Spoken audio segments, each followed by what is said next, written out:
আমি কেন ভোট দিতে পারবো না? আমি কি দেশের নাগরিক না? আমার ভোট কেন অন্যজন দিবে? আপনাকে তো এখন এটা দায়িত্ব দেওয়া হয়েছে, আপনি কিভাবে দায়িত্বটা পালন করলেন যে আমার ভোটটা অন্যজন দিয়ে ফেললো?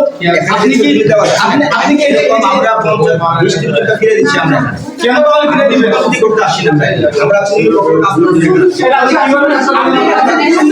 কিভাবে কাজ করলেন? আপনি যে টিক চিহ্ন দিয়েছেন যে আইডি কার্ড ছবি চেহারা মিলে টিক চিহ্ন দিয়েছেন, এখন আইডি কার্ড নিয়ে আসছে, তখন তো আইডি কার্ড নিয়ে আসে না। তারপরে তাহলে আইডি কার্ড আপনারা এলো করবেন কেন? আপনি না মিলে দিবেন কেন? এখন তো না বানিয়ে শুধু আচ্ছা, আমার কাছে স্লিপ নিয়ে আসলে আপনি ভোট দিয়ে দিবেন, স্লিপ দিয়ে আমি যদি নিয়ে যাব আপনি আইডি কার্ড মিলাবেন। আপনাকে দেখা যাচ্ছে যে আইডি কার্ড মিলাই আপনি ভোট চেক করে তারপরে ভোট দেওয়া।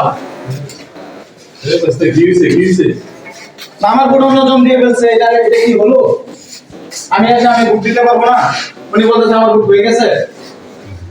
হয়তো মিস্টেক করতে পারে, অনেক সময় তো সব খোলার কোনো মিস্টেক করতে পারে। না এক একটা মিস্টেক হবে কেন? এটা তো সুযোগ নাই, মিস্টেক হবে কেন? এটা তো চেহারা ছবি মিলায় আইডি কার্ড মিলায় পরে আপনাদের মিস্টেক হওয়ার কোনো সুযোগই নাই। চেহারা মিলে